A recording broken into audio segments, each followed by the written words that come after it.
Okay, so welcome to the first ever tutorial for this course ever, I think. Usually there was no tutorials in this course, but then I decided that I wanted to try this. So what is the goal? Well, the other years I noticed that students always had this problem where there wasn't enough examples or basic examples and exercises on how to solve problems. And even the assignments didn't have that many questions. So there's always this difficulty of what do I study for the midterms and things like this. So this is the hope of, first of all, adding some exercises. I'll add some examples of things worked out. So these are all going to be in the notes, probably labeled as other exercise numbers than the ones here, with solutions and stuff at some point, hopefully in the coming days. And yeah, so the point is so that you have enough resources to actually review things, and you can have videos of someone, or you can come here and see what the thought process might be to work through things, as opposed to just seeing the solutions too. So I can't imagine this hurting. You guys can just avoid watching it if you don't think it's useful. Okay, so now let us begin. So this is going to mainly cover the stuff in the math review section. And there's going to be some things about probability stuff. And maybe to begin with, the thing I forgot to put a page here, but I wanted to ask, maybe the best way to start some of these is if people have any of their own particular questions of things they would like specifically covered, or maybe I can go over that specific part at the very beginning, maybe is the most productive, and then after that I can go over some of these. Unless it's a very detailed thing, then maybe we can leave it for later. So on that note, does anyone have anything they really want to see an example of? Okay, in that case, you're going to have to see what I've got for you. Okay, so we're going to start with just kind of some really simple things, and then we're going to build up to some other things later. And the things we actually are going to build up to are going to be functions and derivatives and things that we're going to see later in the course. So you're going to see them now, not knowing quite how they're related, and then you're going to see them again later in the course, having seen them worked out and stuff, and hopefully that'll make it easier to digest later. Okay, so we begin with simple things about just understanding the set notation one more time, so that you understand what's a set, what's an element of something, and so on. So maybe I'll just put the answers here. So this means exercise 1 as opposed to example 1 now, and I'll make this big. Okay, so the question is, what do elements of this R3 space look like? And maybe just to really exaggerate, you should think of this R3 space as this space. This space that looks like this. And then you can formally we'll do this question just step by step. You can really just use the definitions to understand what this object looks like. So first of all, what is the definition of this thing? Well, the definition we have is just directly through the set builder notation. Right, so, okay. So it looks like this, and it would be objects of the type, let's say A, B, C, such that A is in R, B is in the second thing, which is also R, and C is also. Okay. So the important things to note is that this R3 thing is a set. It is a set of objects, which are tuples. And so, okay, so then the question asks, what do elements of this set look like? Well, it's exactly if you just remember what set builder notation means, these are the elements, and they satisfy this property. So what are elements going to look like? Some examples are going to be, so these are what the actual elements look like. So let me give some exact numbers. So maybe something like 1, 2, 3, and and you would write that this is an element of R3. Yeah. So in your little definition, A is an elements of R, B elements of R, would it be the same thing? It'd be A, comma, B, comma, C, and then Yes, that's a good point. So we're going to use the shorthand often, and it was never mentioned, but let me just write what that means, because if you don't hear it and stuff, you might get confused. So it's these are all little things that I personally was confused. It's at some point I remember being what does this mean, the same thing or not? And this is written sometimes, and this is identical. This means A, comma, B, comma, C, all are elements of R. This is kind of informal, but this is often done, written like this, and it means all of them are in the same set. And this is just to save space and things like that. Yeah, that's a great question. Okay, so this is one example, this 1, 2, 3, and then so on. You could have a bunch of other things like any number, right? Pi, you can have a negative number like -3, you can have a fraction. And these are all elements of this thing. And then maybe just to highlight, like something of this sort, like 1, 2, is not an element of it, right? Because it has only 2 elements. And I should put not element. Okay, so simple things, but like this will be important. The important things are to notice that these tuples are elements of the set and that this R3 thing is a set. Okay, always remember Cartesian products produce sets of tuples. Okay, so let's do the next example.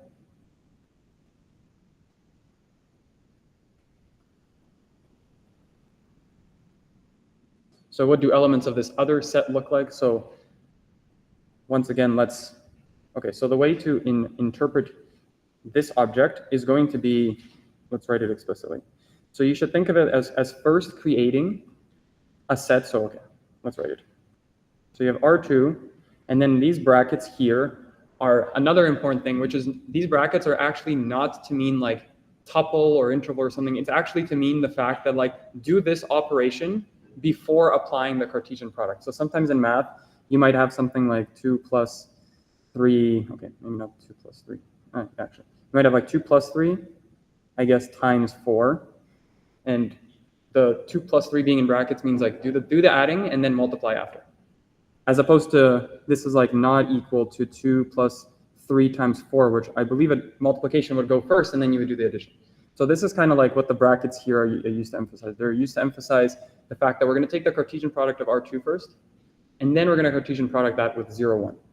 And so I guess I've said this a couple times in the course, but one example to think about here is this is kind of like a classification example. And why would you think of that? It's like you think of these, we're going to draw the elements, but we can think of these as like two-dimensional features, something like the amount of one chemical in a wine and the amount of another chemical. And here you would think of this as the labels, being 0 meaning like it is the Barolo wine and 1 meaning it's not, or something like that. Or the other way around, whatever you pick. Okay, and so this set is going to be this like more complicated. So first of all, we write this first Cartesian product, and that's going to be like this set here, where now we have A, comma, B, such that A is an element of the reals and B is an element of the reals. So we expanded out the first one, and now we're going to Cartesian product it with this set. Okay? And now you can see what you get here is you get something of this form. So you just apply the same classic rule. So once again, these are the elements of this set. So then what does the Cartesian product say? It says, write a tuple where the first input is just the elements of the first set. That's like A, comma, B. And the second elements is the elements of the second set. So we're going to call this thing like C. And then there's the subject to, and then we write where everything came from. So we're going to write it like this.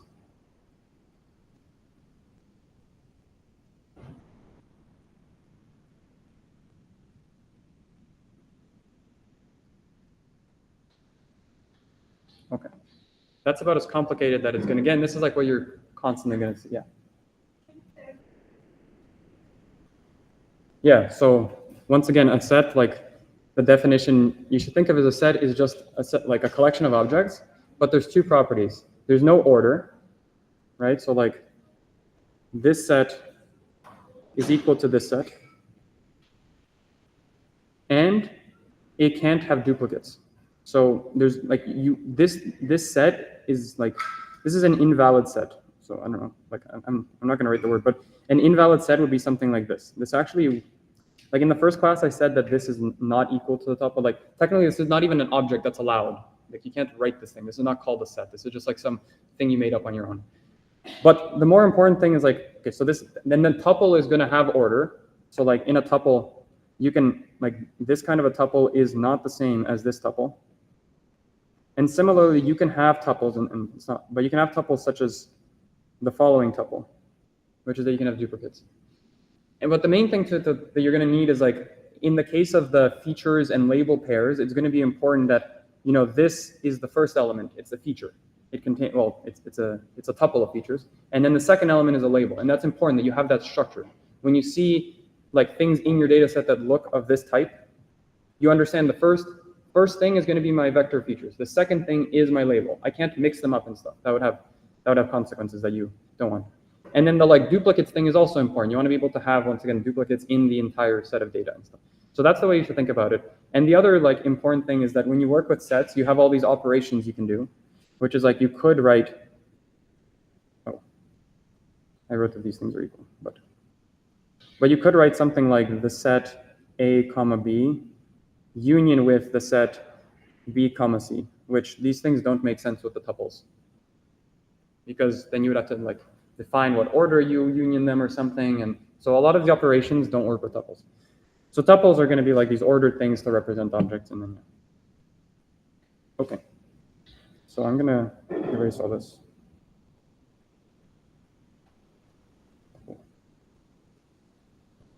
And so the question was, if X, what does an element of this look like? And so elements with this would be like this. So you can think of them as examples from the wine case. So maybe you have like 1 milligram of one chemical, 2 milligrams of another chemical, and the label is, let's say 0, meaning, let's say not Borello. And then this is exactly what you would see in your data set, actually. And so that would be an element of, well, okay.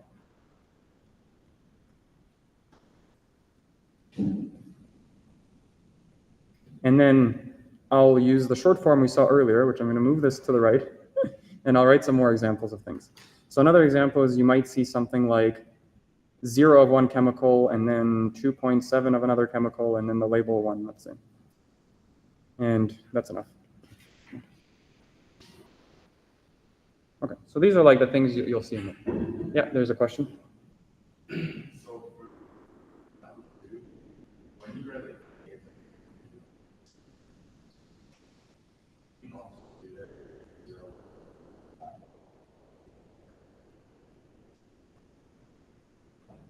So you mean like putting an actual,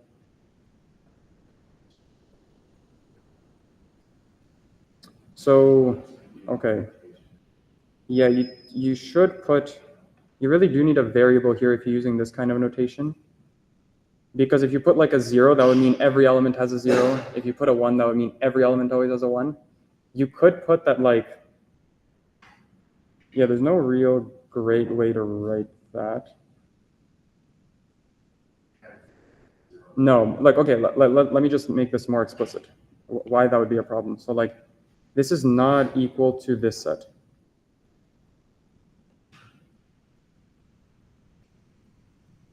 And then this would mean it's the set that contains elements that look like this. And that means all the labels are always 0. But you want the set that can contain for every single for every single value of A and B, you want to have the option of having either one, right? And so then you can say like, okay, I can have this thing in my set, but I can also have the opposite of it, which is like, I could have 2.7 and this. So these are things that are allowed. So you want these to all be allowed because you want all possible versions of that data to be allowed. Yeah, unless you didn't like only wanted the label of 0, that's how you would write this. But you want to allow the label of 1 or 0 to occur for any given feature.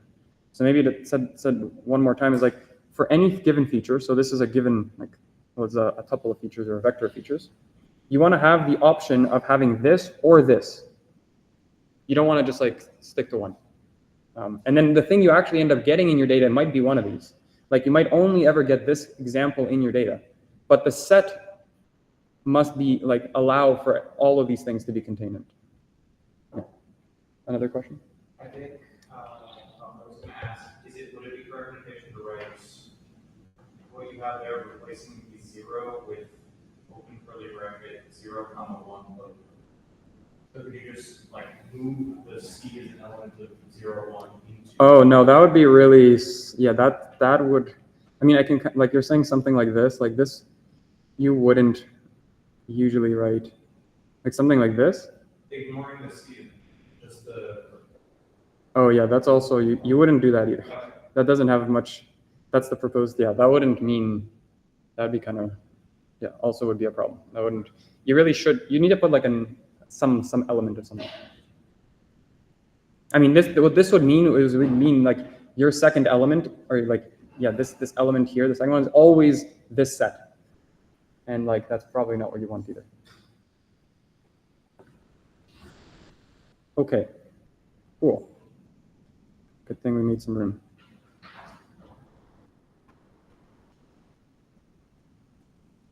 Okay, let's move on to the next thing, which is just, yeah, just another question, which is asking like, if X is now RD and Y is R, then is this whole thing a set or a tuple? And this, I got a question about this after not today's class, but the previous one. And so I just wanted to point out what's exactly happening. So, and the solution to all these things is usually just write out the definition and you'll know exactly what's going on. So remember this, like if you have a number at the top, you just think of it as the Cartesian product repeated many times.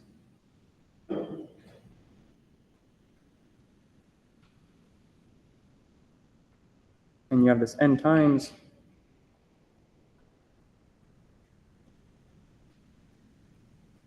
Right? So you can see this is just a Cartesian product of a bunch of tuples that are Cartesian, but like you can, similarly, you can think of each one of these things as like, you can give them another, let's say, label like Z or something. Okay, let's not do that. But anyways, you can, so the point of the story is it's just a Cartesian product of some objects. And so what does a Cartesian product always give you? It always gives you a set. And I mean, that set's going to be like this complicated thing, but it is a set. So, and then we can like write this set. But, okay, let's write the set. So this is the set of objects that look like this. There's this big, right? The Cartesian product is going to produce a big tuple. And then the things inside, you need to write what the things are inside. So the things inside are going to look of the form X cross Y, right? Which we can write in two separate ways. So we can write, okay, well, let's write it like this. We're going to write it like, we're going to write it as Z1 up to Z2. So that's what the things are going to look like. But now I'm going to say that this is such that each Zi is an element of this cross Y. And then I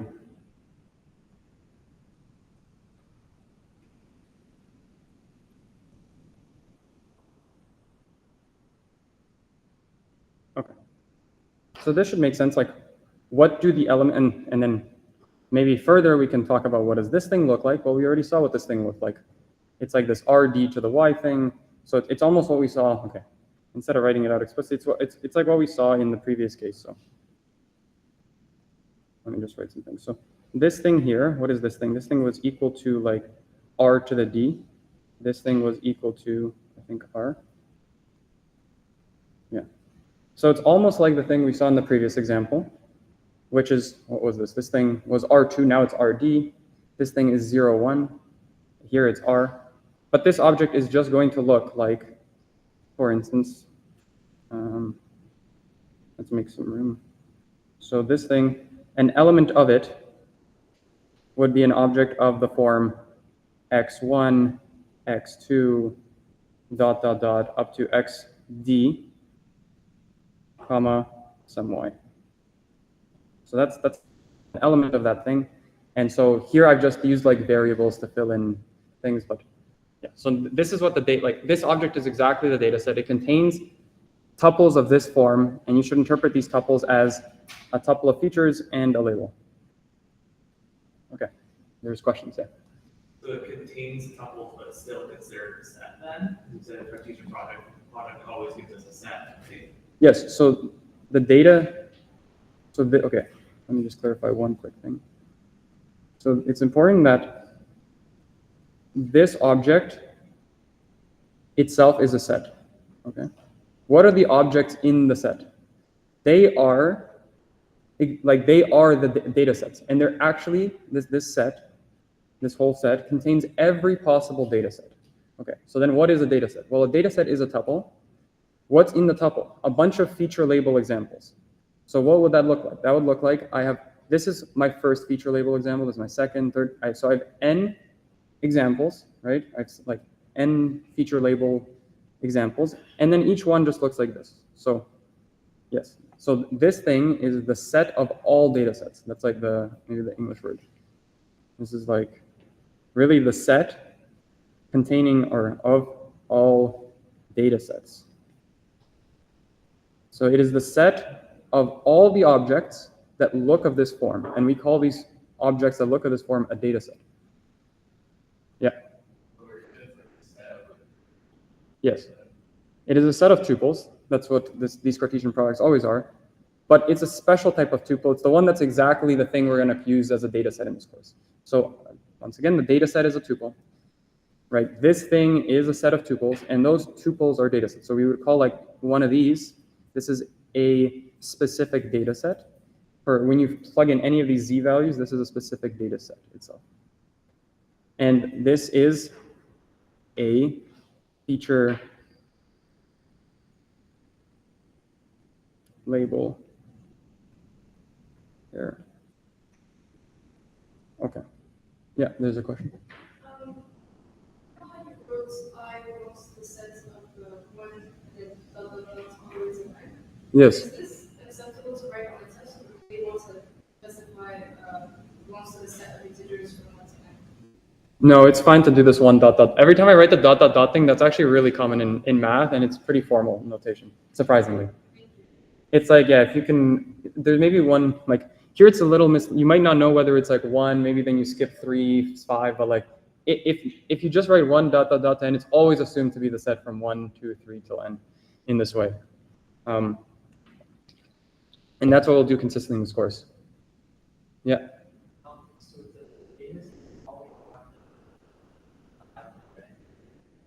Yeah, so in our course, there's going to be this n variable, it's going to be the size of the data sets. Yeah, it's always going to have n elements. So we're always going to talk about data sets of size n. You can imagine, like, we're not going to do it in this course because it's going to make things even more complicated, but you could technically talk about like the case where it's the union for all n's as well. So it's like data sets of size 1 and size 2 and size 3, and then your algorithm can take every single size data set. But for this course, we're just going to think of algorithms or learners, these learning algorithms, whatever. They take data sets always a fixed size n, but it's really not like, you could easily change this to be any size n. You know what, sorry?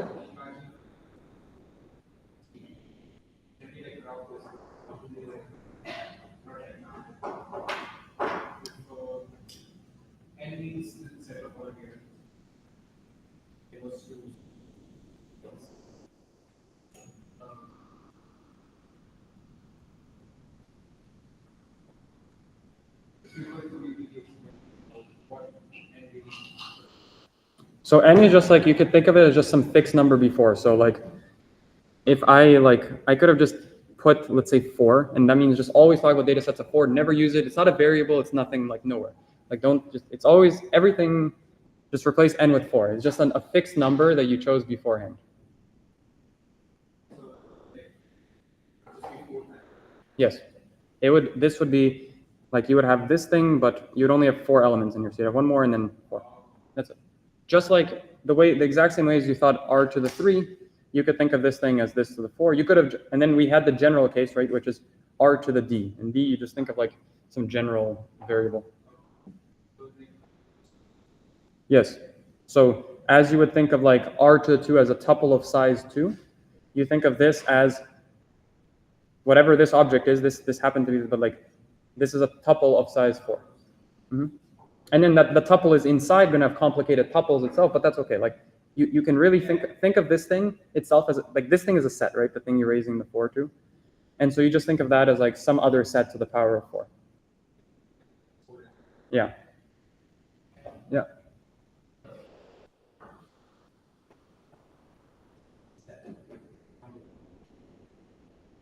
Mm-hmm.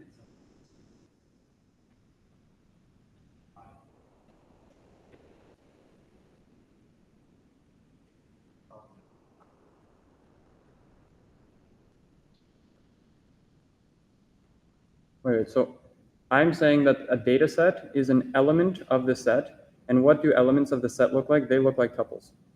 So right, I called a data set a tuple here, similar to how I said in class, and this object that it's equal to, like this object, and maybe I'll replace this back with an n, is just a set containing all data sets, all tuples.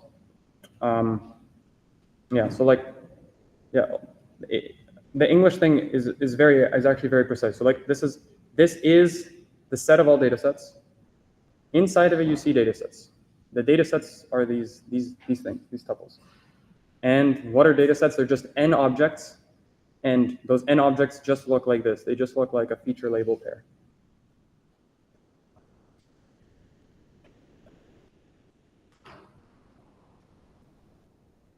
So this is an element of the data set. A data set is n objects, which look like this. That's all. Like you should just think of a data set as n objects, and those objects look of this form. Yeah, that's all that's needed. Like this. This may be like the real reason to have this here, like that I'm like introducing this in this course and communicating this, is that I just want it to be like very, very clear that the learner, this learning algorithm, takes as input data sets. And you don't know what data set it's going to take. It's going to take any data set that looks like this, but you have no idea what it's going to be. And there's so many options for these things, right? Like, who knows what it's going to be? And then you want to ask, what is it going to do for every possible input? Just like if you were to write some function, right? How would you write a function? You'd say like a function, we're going to go, but like a function, you'd say it takes in some input from some set X. Okay, maybe I'll use a different set. So like a set Z. And then maybe it maps to something, whatever.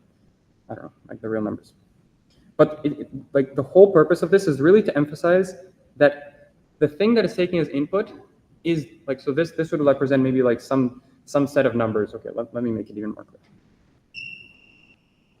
So I might take in a real number and how would you define the function? You would say, okay, what does the value of the function take for every real number? One way to do this would be like literally list, oh, f of 0 equals something, f of 1 equals something, and but that's not going to work. So we usually say like f of x equals to something, maybe like x squared. So what this means, we have a definition of what is the value of the function for every single element of the domain.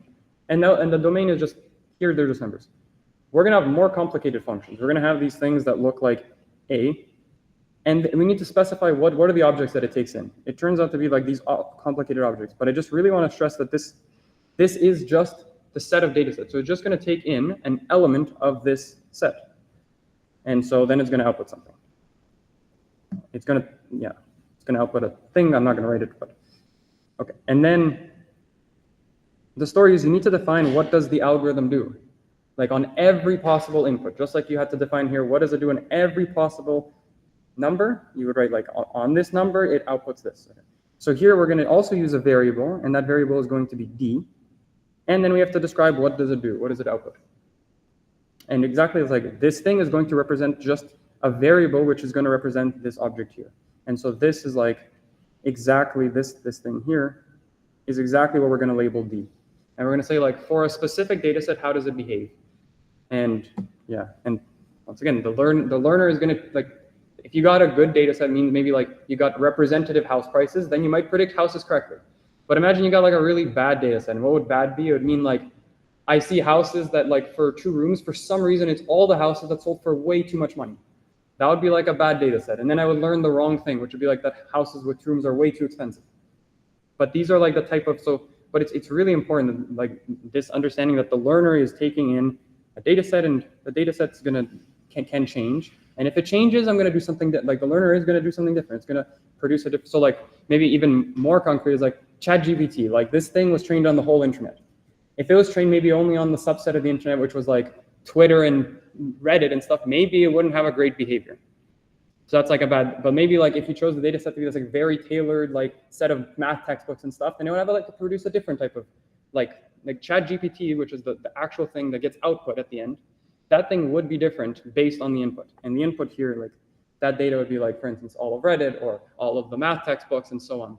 So the output thing, and this thing's going to output a function. This would be, this f is exactly like ChatGPT, actually. That's the function. And so like what ChatGPT would look like, what this like language model would look like, really depends on the data. And then this object is just the set that contains every possible data set you could ever imagine. So yeah, it's like take a bit of Reddit, take a bit of the math textbook, take a bit of like all the English literature, take a bit of like every possible combination of these. That's what's in this set. Okay, so that's what I really wanted to, the whole purpose of like this is just to really stress this thing, that the learner takes in dataset, outputs function. And this is just the notation that you write for functions. You say set of things that come as input, set of things that goes output. Okay. That's 3. And the answer is, let's circle it in green, this thing is a set that contains tuples, but it's a set. It's a set of objects. The objects are complicated. They're not just numbers, they're tuples. Okay, so yeah, we've already, I guess, seen this thing, but maybe I can make it a little bit more explicit one more time.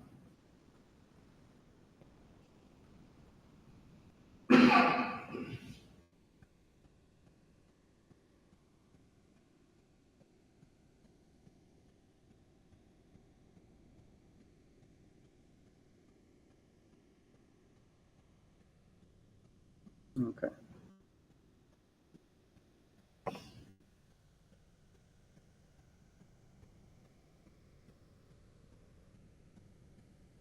So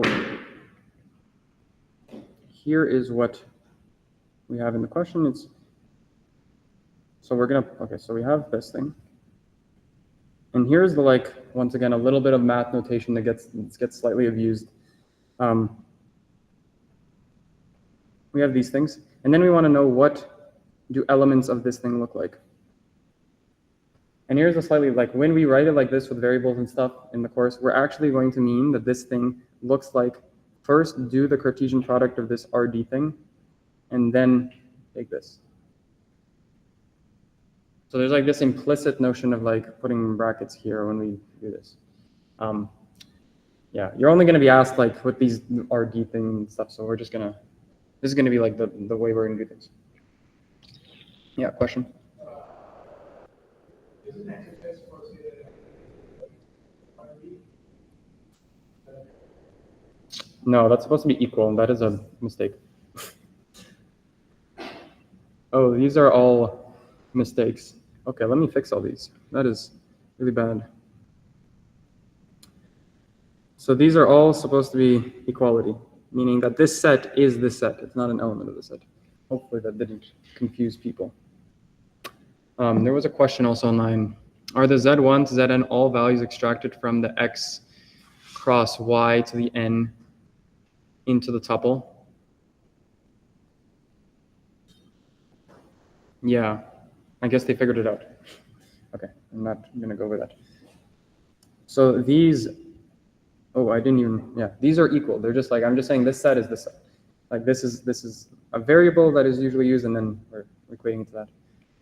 Okay, so now let's just write one more time what this looks like for practice. So what is this thing? Well, we're gonna do the Cartesian product of the inside thing, and then we're gonna do the outside one. So you'll write something like this. So the inside one is going to be things like x1, x2, ... up to xd.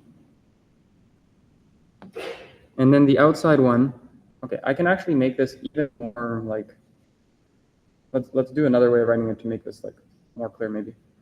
So we can think, so like, okay, what do I have here? This like you could think of as just, well, exactly.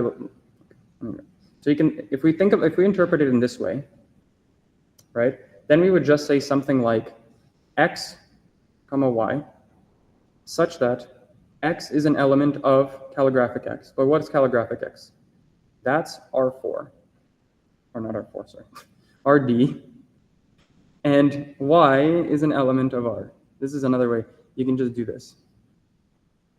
And then you would, like, this is equivalent to also have writing and expanded what r to the d is, and writing it as x1, x2, dot, dot, dot, xd, comma y, such that x1, x2, xd, and y are all elements of R. You can do this thing too. These are all the same. Like, this is probably much easier to read, and it's like probably how you're going to decompose it when you do this. You just think of like, okay, this is one thing. This is another thing being Cartesian producted. Okay, this is just the definition. I plug it in, and then I get the thing. Okay. Yeah, there's a question. Sorry, question about what we did. Yeah. For the I as an element of one of n, can we write I as an element of natural numbers greater? Yes. As long as you do strict greater than 0. Or you just do greater than or equal to 1 or something like this. But yeah, but that would be like, that also might take just as much time because you would write something like I element of the set of x that are natural numbers such that x greater than 0. You really need to write the set. You could be, yeah, like you should write this. You could maybe pop like you could. This is kind of informal, but you could say like I element of n such that I greater than 0. That's probably still okay inside. It's still probably acceptable. Yeah.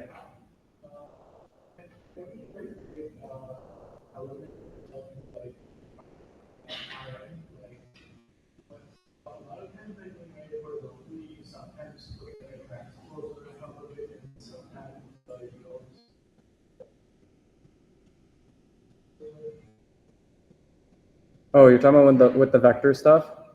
Yeah, so yeah, it's not gonna, again, basically don't worry about that unless it's being very explicit about vectors. Like we're gonna be like, okay, we're doing vectors, now there's gonna be dot products and matrices, and that's not, like there might be like 1 or 2 questions about specifically dot products and stuff, and then it'll be clear.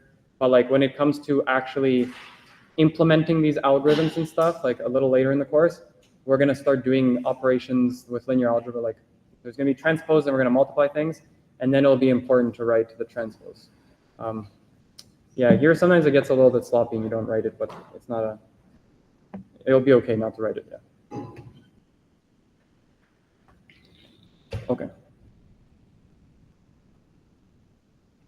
Yeah, and then the question here is just asking, what does an element of this thing look like?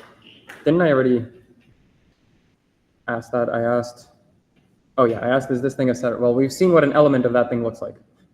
It looks exactly like this, where one of these objects is just in here. So yeah, this is a single feature label pair. The data set just contains n of these. So the extent of question or asks for an element, is this like a sufficient answer, or do you want us to actually have like 1, 2, 4 like extra numbers? Or can we just leave it in sort of like you should just write that something like this is an element of it. And then you should claim, like you would need to like say that these things are actually in the real number. So you can write something like this. You could write something like x1 dot dot dot up to xd comma y is an element of x cross y. But then you would have to be clear and indicate that like, oh, x1 dot dot dot to xd comma y are elements of R specifically, or like maybe split them up or things like that. But if you just plug in values, then you can do that too. So when you're doing variables, you have to indicate where do the variables come from, because like who knows, maybe like you think x1 is an element of R to the d. That's not right. So yeah, like, but if you plug it, if you write the actual number, so something like you write actually 1 dot dot dot up to like, I don't know, 2, some numbers in there, and this is maybe 2, then that's also okay. And then you indicate there's like a d of them in here. Stuff like that's fine. Yeah. Okay. I don't think like it's not going to be like that important in this course. The stuff. It's really just to communicate that like this data set thing is like it looks like this list of n things that are feature label pairs, and then like you are going to care about duplicates, and that your learner can take in any possible data set. That's like the main thing you're going to need to know. But yeah, okay. So here's a word problem. I don't think it's that important. It's basically what we were doing, but in words, and I've said it many times. This question is almost what we've already seen, which is just saying like, how would you write the set that contains the tuples of this form? Well, this is exactly the tuples we've been writing, right? This is like exactly the set that we've seen before. So like, let me write the set. So like, first you should look at the inner things. Okay, maybe we can do the outer one first. So you have n things, and they look like this. There's like one of these, and there's another one of these, and there's n of these objects. So it's going to be something to the n. Then what does this inner object look like? It looks like this kind of thing, which looks something like an x cross y set. And then all that's left is to indicate what does x come from and what does y come from. And here we're like told that x is coming from, each one of these comes from the reals and y comes from this. So then you would just write something like where x is equal to R2 and y equals to this set. That's what these things come from. These are the things we're going to see over and over again. Yeah.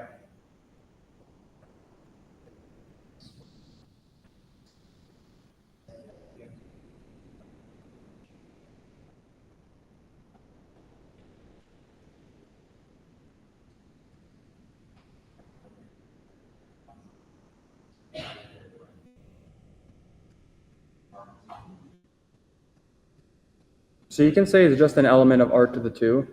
There's no real reason. Like you could technically, okay. I could have just as easily, I could have just as easily wrote this here. And this would have been just fine as well. No, there was no reason for me to write the calligraphic x and y. They're equivalent here. I just wrote some like variable, and then I said the variable is actually this. So like there was no real value in having that variable. It's just like a habit kind of to write like this, because usually in some problem you're going to end up needing to talk about like this x space and y, and then it might change and like things like that, and then you just have a variable to talk about it. Yeah, but these are equivalent for this case. You could just write the top thing and explain where things come from, or just plug it in. Yeah. Oh, and there's one more thing that you should make this clear. Yeah. As small xi1 and then the xi2 are elements of real numbers. Yeah. So how are we able to make x equal to like real numbers squared? Yeah, because these objects here looked like a tuple where each element was from the reals. Why would we not say that the big X is also an element of the set squared? Oh, because this thing needs to be a set here, right? Like this thing is going to be the set that contains all objects of this form. And if I were to write that this thing is an element of it, then that would just mean, like if I write something like this, what that would mean is that like an example would mean that x could be equal to something like 1, 2. But that's not what I want. I want x to be a set of all objects that look like this. So that's why I write equal to. Like element just means one thing in there. Like yeah, what is R2? R2 is all objects that look like this, right? Like R2 is equal to the set of all the tuples that look like A in here and this in here. And this is exactly the thing I want. What I want to write in here is exactly the set that contains all those things, right? Like I'm saying that this thing, I'm not saying like I want to say that this thing is an element of this giant, and this thing, what does this thing need to have? This needs to have every possible object that looks of this form, right? So if you had written that X is an element, you're talking about one thing, you're not talking about this. Yes. Yeah. Like I'm asking, so like this is equivalent to asking like, if you have the number 4, what set does it belong to, right? I could say that, oh, it's an element of a set like that. What I would not say is that, oh, it belongs to 4 or something. That's like the equivalent of when we write, if you were to not write this set here, if you were to write like something else. So yeah.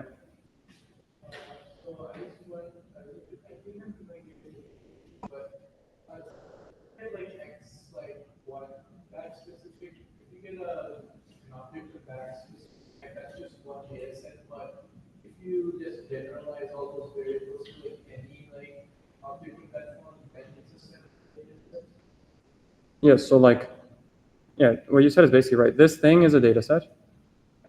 And then a set containing all of those objects, or like some subset, you could, like, basically any set containing objects of this type would be considered a set of data sets.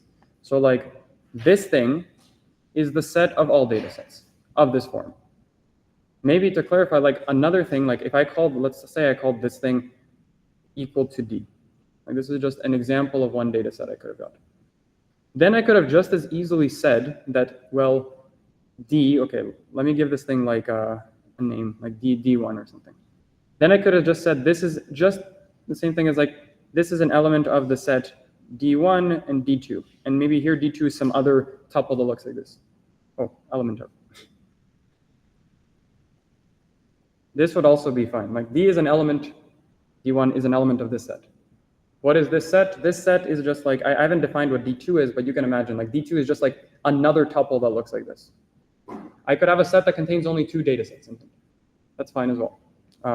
We're going to need to talk about all possible data sets. This is how you write all possible data sets. It's similar to like the case of the number 4. If I ask like, what is 4 an element of? I could just as easily write it's the element of the set 4, 5. But if I want to write a map, or like, which is what we're going to want, if I want to write like a map, I mean a function. If I want to write a function, and I care about the function, what does it do on every possible data set, or in this case would be like every possible number, I wouldn't write like that this is the set that my function operates on. I would write like the more general set here, which is the one I care about. It's the domain I would put is R. So this would talk about the function that actually takes values over all values of R. Yeah, because we're like the thing we're going to care about one more time is that we're going to care about algorithms and learning algorithms that can take in as input any object of this type. And this is just the way to write that. That's it. If I were to write something like this, this would mean this is a learning algorithm that is restricted to taking only 2 data sets. Like for some reason, I only care about these 2 data sets. I don't know why, but like, okay, there's a story here. But this is not what we're going to care. We're going to care about like, I have no idea what data set I got. I have no idea what tuple I got. So I need to define my learning algorithm for any possible tuple. And to write that formally, I need to say that it is a map that takes in as input any data set. And this is the set of all data sets. That's just all. Yeah. Hopefully this like mapping between your regular notion of functions makes sense. Like if you want a function that can take any value that's a real number as input, what do you write as a domain? You write all the real numbers. If you want a function that can take any data set as input, what you write is not this. You write the set that contains all the data sets. Yeah, like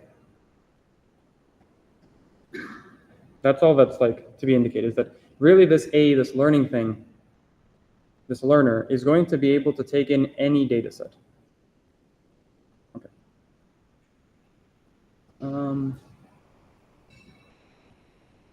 Okay, I guess I'll answer the one last question online and then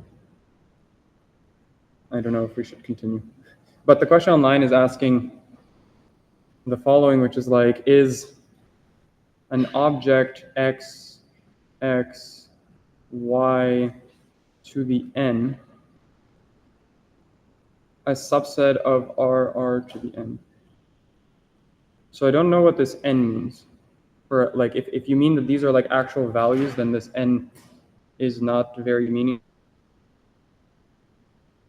I can write a couple things that this might be interpreted as. So like x, okay, not x, but like an object of this. Okay, so they wrote something like, they're asking, is it,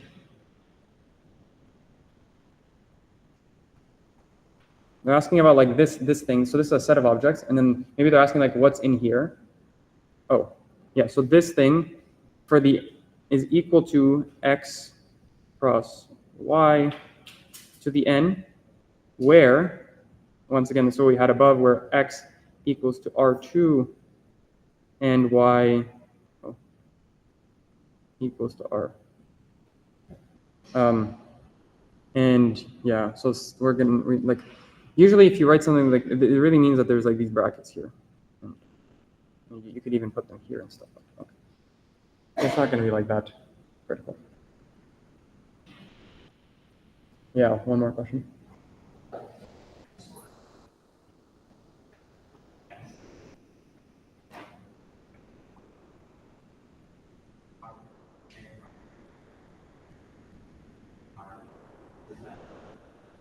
Yeah, so once again, it's just shorthand. So maybe like the best, like my recommendation for how to think of it is just always kind of just remember what do the definitions mean. So I said that like if you take any set, let's say Z, and you raise it to the power of n, it has a meaning, which has the following meaning. And let me just put a real, like an actual number, like 3. You think of that has the meaning that it's the Cartesian product of that set 3 times. Now I've replaced Z with another, with a different object. So I could say that Z equals to a set. What is that set? That set is x cross y, right? A Cartesian product gives me a set. And now I could get back exactly the thing that we saw before, which is then I can just plug it in, right? So then something like x, and okay, so you would write something like this, and then to the 3. But it's like, it's kind of misleading, like is the 3 going to the power of the y or the x? But like, because I plugged it in, I just put the brackets, meaning like I plugged it in for z. And then the 3 really applies to everything in there. Like it applies to this whole set, right? It's kind of like if I had like, let's say a variable z and it was raised to the power of 2, right? And then I had something like, I said, let's say z equals to x plus y. The brackets are just shorthand so that like, and when I write it, I wouldn't write like x plus y to the power of 2. Like, where is the 2 going? So I put brackets to mean like, it's, you add the x's and the y, and then you raise it to the power of 2. So here it's like, I apply this thing, I raise it to the 3. And then 3 just means apply the Cartesian product on this object, which is a set, 3 times. Yeah, so it should always kind of like be broken up in this like step-by-step thing. Okay, this is good information to know about like the level of clarity and confusion and things like this, so I will know how to ask questions and stuff about other things because, yeah. Yeah, and I apologize if this is like more confusing than it should be and stuff like this. I'll try to update in the future to like account for this in some way because like it's really not that important to use this kind of notation and stuff like that. I thought it would be really helpful to like understand that this algorithm is just a function from data sets to this, but that seems to be making it maybe more confusing than better. So I'll try to make things maybe a little different as we move on and stuff. We'll see. Okay. Yeah, let's end there. These other questions, there'll be some solutions in the notes, and there'll be some other solution. Maybe some of them will be the questions for tomorrow. We'll see. Yeah. Well, thank you.